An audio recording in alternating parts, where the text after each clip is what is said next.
नमस्कार, मैं प्रज्ञा गुप्ता, सहायक प्राध्यापिका हिंदी विभाग रांची विमेंस कॉलेज रांची।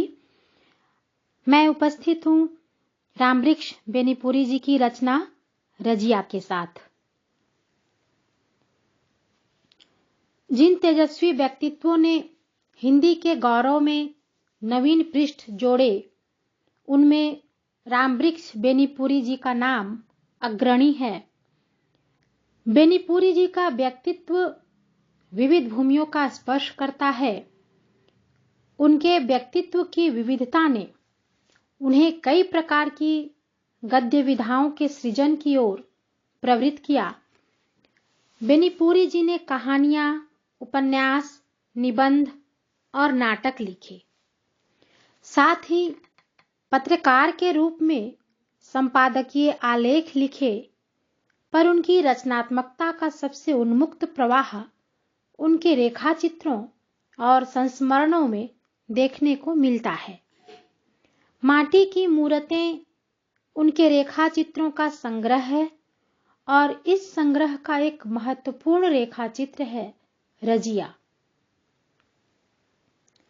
माटी की मूर्तें में जिन पात्रों का बेनीपुरी जी ने चित्रण किया है, वे सभी जीवंत प्रतीत होते हैं। ऐसा लगता है मानो ये सभी पात्र जीते जागते, हंसते रोते जिंदगी के करीब जिजीविषा से पूर्ण हमारे सामने आ खड़े होते हैं। ये बेनीपुरी जी की लेखनी का ही चमत्कार है कि ये पात्र साधारण होते हुए भी असाधारण लगते हैं। माटी की मूर्तें के सभी पात्र, चाहे वह रजिया हो, बाल गोविंद भगत हो, सुभान खां हो, सरजू भैया हो या बैजू मामा, ये सभी मानवता की मिसाल पेश करते हैं। बेनीपुरी जी ने स्वयं स्वीकार किया है कि मैं साफ कह दूं, ये कहानियां नहीं, जीवनियां हैं। ये चलते फिरते आदमियों के शब्द चित्र हैं और इन रेखा चित्रों को पढ़ते हुए पता चलता है कि सचमुच माटी की मूर्तें की ये मूर्तियां महज स्थिर मूर्तियां नहीं, बल्कि ये ग्रामीण परिवेश की आंचलिकता के बीच साकार हो उठी हैं। और ये मूर्तें हमें जीवन का पाठ पढ़ा जाती हैं।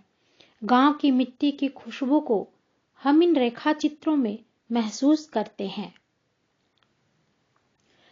बेनीपुरी जी की विशेषता है कि वे कम शब्दों में ही अपने पात्रों की सजीव छवि उपस्थित कर देते हैं।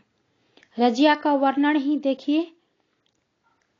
कानों में चांदी की बालियां, गले में चांदी का हैकल, हाथों में चांदी के कंगन और पैरों में चांदी की गोड़ाई, भर बाह की बूटेदार कमीज पहने, काली साड़ी के छोर को गले में लपेटे, गोरे चेहरे पर लटकते हुए कुछ बालों को संभालने में परेशान, वह छोटी सी लड़की जो उस दिन मेरे सामने आकर खड़ी हो गई थी, अपने बचपन की उस रजिया की स्मृति ताजा हो उठी जब मैं अभी उस दिन अचानक उसके गांव में जा पहुंचा।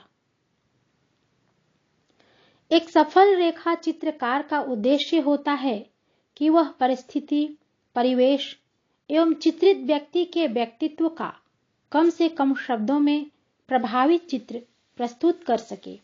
और इस कला में बेनीपुरी जी सक्षम ही नहीं, प्रवीण भी हैं।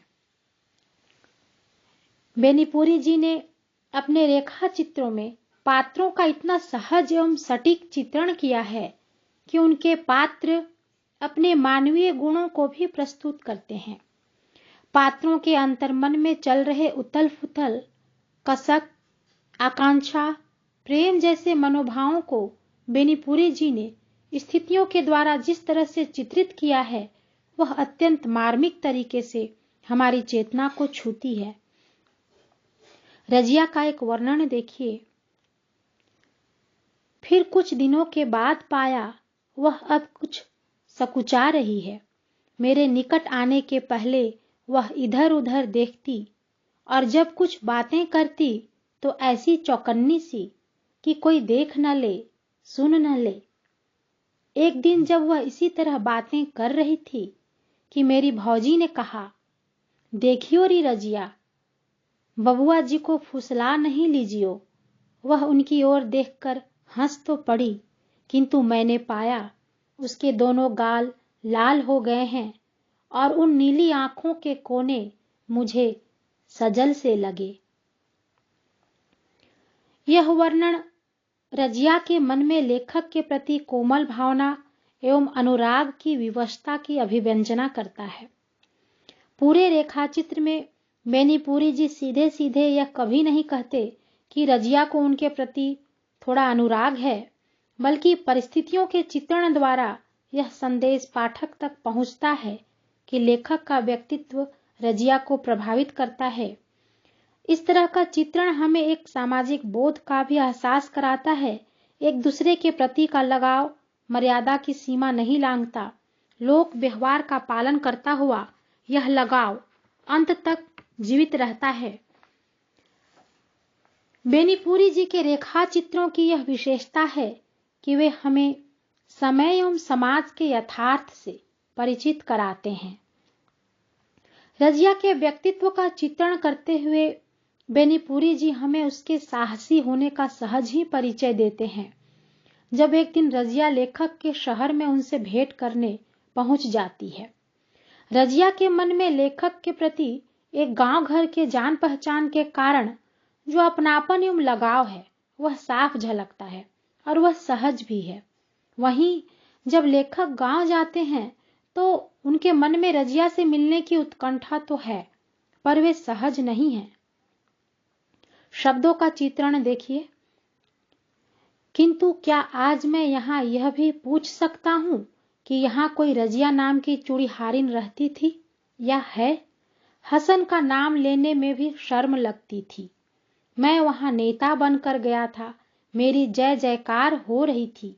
कुछ लोग मुझे घेरे खड़े थे, जिसके दरवाजे पर जाकर पान खाऊंगा वह अपने को बड़भागी समझेगा। इस समय मुझे कुछ ऊंचाई पर ही रहना चाहिए।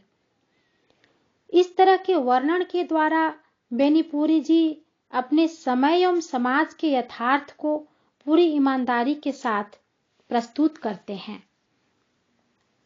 बेनीपुरी जी की लेखनी की विशेषता है कि सामान्य से लगने वाले उनके अनगढ़ पात्र पाठकों को जीवन की उदात्तता के दर्शन कराते हैं।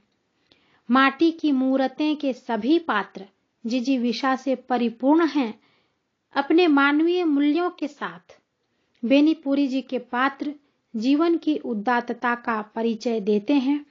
रजिया का भी ऐसा ही रूप अंत में दिखाई देता है, जहां रजिया को अगाध विश्वास है कि बचपन के सखा बेनीपुरी जी उसके बुलाने पर उससे मिलने जरूर आएंगे, और रजिया की पोती द्वारा बुलाए जाने पर जब लेखक रजिया से मिलते हैं और जिस रूप छवि के दर्शन करते हैं उसका वर्णन बेमिसाल है।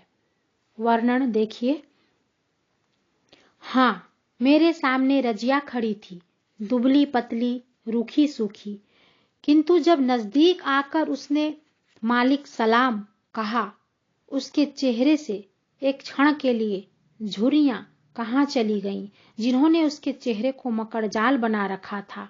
मैंने देखा उसका चेहरा अचानक बिजली के बल्ब की तरह चमक उठा, और चमक उठी वे नीली आंखें जो कोटरों में धंस गई थीं। और अरे चमक उठी हैं आज फिर वे चांदी की बालियां, और देखो अपने को पवित्र कर लो। उसके चेहरे पर फिर अचानक लटक कर चमक रही हैं वे लटें जिन्हें समय ने धो पोंछ कर शुभ्र श्वेत बना दिया है। यह वर्णन इतना अद्भुत है कि हम जैसे साधारण पाठक भी प्रेम की उस पवित्रता उज्ज्वलता का अनुभव करते हैं, उस चित्रण में डूब जाते हैं। रजिया के बचपन से लेकर बुढ़ापे तक का वर्णन बेनीपुरी जी जिस तरीके से करते हैं वह हमें प्रभावित करता है, साथ ही हमारे मन में जीवन के प्रति एक सकारात्मक बोध उत्पन्न होता है। हमारी अपने गांव घर की स्मृति भी ताजी हो जाती है। बेनीपुरी जी के रेखाचित्र हिंदी साहित्य की अमूल्य निधि हैं। धन्यवाद।